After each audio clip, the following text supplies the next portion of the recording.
The Three Evil Things. Part 1. In my dream, in my last morning dream, I stood today on a promontory, beyond the world. I held a pair of scales, and weighed the world. Alas, that the rosy dawn came too early to me. She glowed me awake, the jealous one. Jealous is she always of the glows of my morning dream. Measurable by him who hath time, weighable by a good weigher, attainable by strong pinions, divinable by divine nutcrackers, thus did my dream find the world. My dream, a bold sailor, half ship, half hurricane, silent as the butterfly, impatient as the falcon, how had it the patience and leisure to-day for world-weighing? Did my wisdom perhaps speak secretly to it? My laughing, wide-awake day-wisdom, which mocketh all the infinite worlds, for it saith, where force is, there becometh number the master, it hath more force. How confidently did my dream contemplate this finite world, not new-fangledly, not old-fangledly, not timidly, not entreatingly. As if a big round apple presented itself to my hand, a ripe golden apple with a coolly soft velvety skin. Thus did the world present itself unto me. As if a tree nodded unto me, a broad-branched, strong-willed tree, curved as a recline and a footstool for weary travellers. Thus did the world stand on my promontory, as if delicate hands carried a casket towards me, a casket open for the delectation of modest, adoring eyes. Thus did the world present itself before me to-day, not riddle enough to scare human love from it, not solution enough to put to sleep human wisdom. A humanly good thing was the world to me to-day, of which such bad things are said. How I thank my morning dream that I thus at to-day's dawn weighed the world! As a humanly good thing did it come unto me, this dream and heart comforter, and that I may do the like by day, and imitate and copy its best, now will I put the three worst things on the scales, and weigh them humanly well. He who taught to bless taught also to curse. What are the three best cursed things in the world? These will I put on the scales: voluptuousness, passion for power, and selfishness. These three things have hitherto been best cursed, and have been in worst and falsest repute. These three things will I weigh humanly well. Well, here is my promontory, and there is the sea. It rolleth hither unto me, shaggily and fawningly, the old, faithful, hundred-headed dog monster that I love. Well, here will I hold the scales over the weltering sea, and also a witness do I choose to look on, thee, the anchorite tree, thee, the strong-odoured, broad-arched tree that I love. On what bridge goeth the now to the hereafter? By what constraint doth the high stoop to the low? And what enjoineth even the highest still to grow upwards? Now stand the scales poised and at rest, 3 heavy questions have I thrown in, 3 heavy answers carrieth the other scale. Part II. Voluptuousness. Unto all hair-shirted despisers of the body, a sting and stake, and cursed as the world by all backworldsmen, for it mocketh and befooleth all erring, misinferring teachers. Voluptuousness. To the rabble, the slow fire at which it is burnt, to all wormy wood, to all stinking rags, the prepared heat and stew furnace. Voluptuousness. To free hearts, a thing innocent and free, the garden happiness of the earth, all the future's thanks overflow to the present. Voluptuousness. Only to the withered and sweet poison, to the lion willed, however, the great cordial, and the reverently saved wine of wines. Voluptuousness. The great symbolic happiness of a higher happiness and highest hope, for to many is marriage promised, and more than marriage. To many that are more unknown to each other than man and woman, and who hath fully understood how unknown to each other are man and woman. Voluptuousness.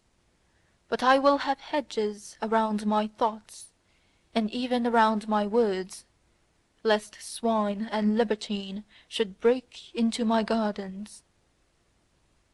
Passion for power, the glowing scourge of the hardest of the heart-hard, the cruel torture reserved for the cruellest themselves, the gloomy flame of living pyres. Passion for power, the wicked gadfly which is mounted on the vainest peoples, the scorner of all uncertain virtue, which rideth on every horse and on every pride.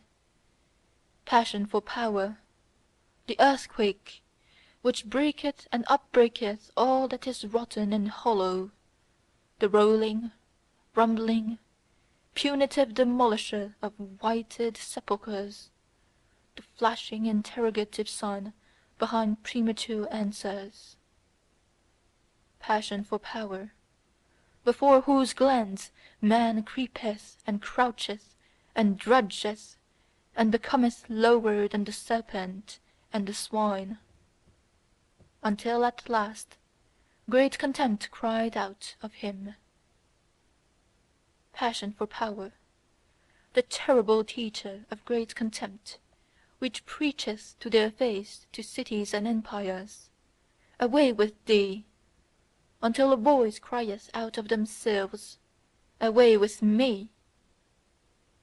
Passion for power, which however mounteth alluringly even to the pure and lonesome, and up to self-satisfied elevations, glowing like a love that painteth purple felicities alluring on earthly heavens.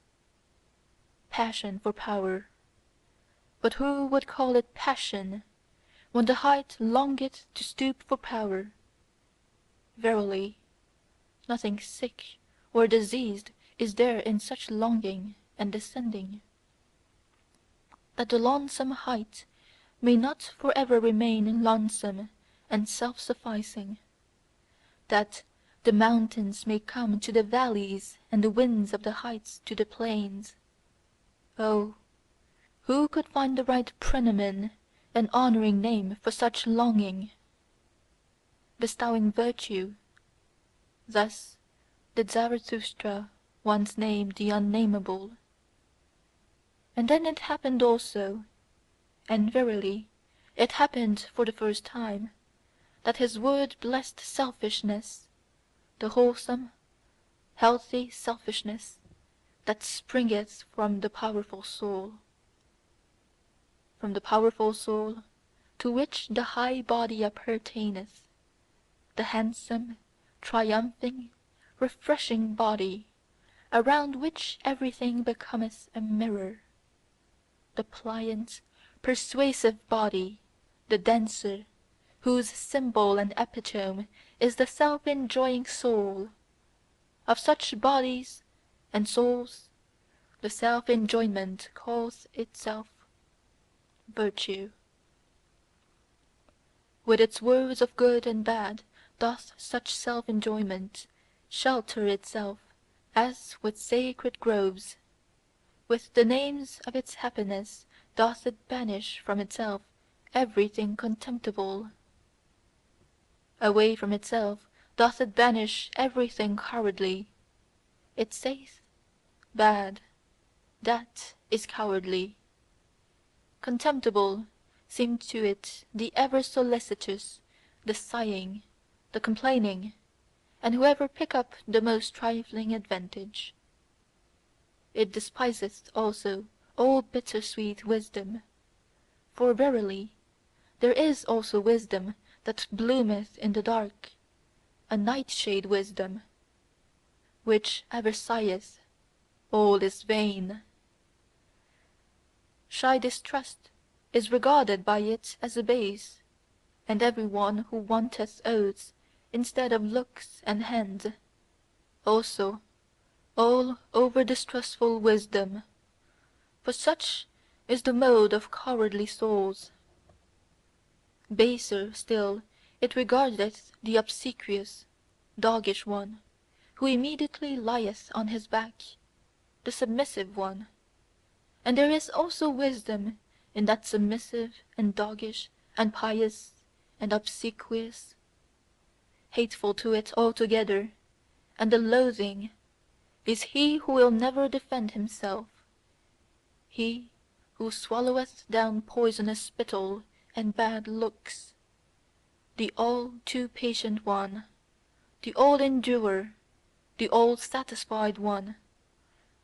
For that is the mode of slaves. Whether they be servile before gods and divine spurnings, or before men and stupid human opinions, at all kinds of slaves doth it spit, this blessed selfishness. Bad, thus doth it call all that is spirit-broken and sordidly servile, constrained, blinking eyes, depressed hearts, and the false submissive style, which kisseth with broad cowardly lips. And spurious wisdom, so doth it call all the wit that slaves and hoary-headed and weary ones affect, and especially all the cunning, spurious-witted, curious-witted foolishness of priests. The spurious wise, however, all the priests, the world-weary, and those whose souls are of feminine and servile nature, oh, how hath their game all along abused selfishness! And precisely that was to be virtue, and was to be called virtue, to abuse selfishness. And selfless, so did they wish themselves with good reason, all those world-weary cowards and cross-spitters. But to all those cometh now the day, the change, the sword of judgment, the great noontide. Then shall many things be revealed. And he who proclaimed the ego wholesome and holy, and selfishness blessed, verily, he, the prognosticator, speaketh also what he knoweth. Behold, it cometh, it is nigh, the great noontide. Thus spake Zarathustra. End of Part 3, Chapter 54.